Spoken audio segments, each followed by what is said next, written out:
Basically এখানে আমাদের এই যে এখন যে তীব্র দাবদাহ চলছে গরমে, তো এটার জন্য আমরা অনেকগুলো পদক্ষেপ নিয়েছি। আমরা আগে থেকে প্রস্তুতি নিয়ে রেখেছি, কারণ আবহাওয়ার পূর্বাভাস ছিল যে এরকম ধরনের একটা হিট ওয়েভ চলবে।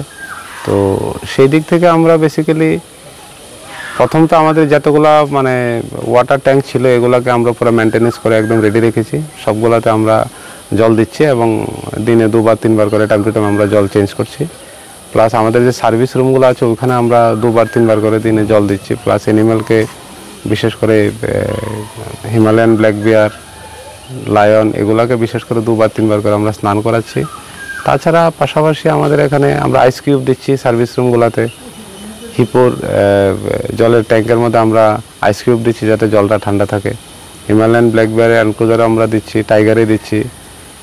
প্লাস পাশাপাশি আমাদের যে টাইগার এনক্লোজার আছে ওখানেও আমরা এয়ার কুলার দিয়েছি। হসপিটালের মধ্যে যে অ্যানিমেলগুলো আছে অসুস্থ অ্যানিমেল যেগুলো খুব ক্রিটিক্যাল, ওখানে আমরা এয়ার কুলারের ব্যবস্থা করেছি।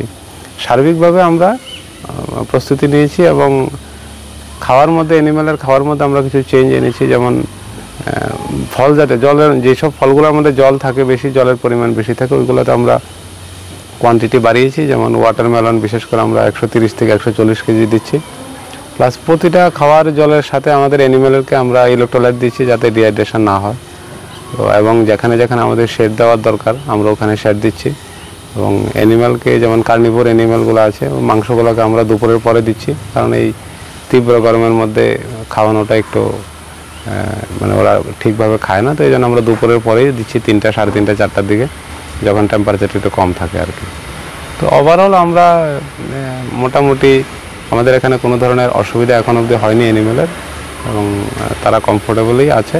আমরা চেষ্টা করছি যাতে অ্যানিমেলের কোনো ক্ষতি না হয় এই তীব্র দাবদাহে।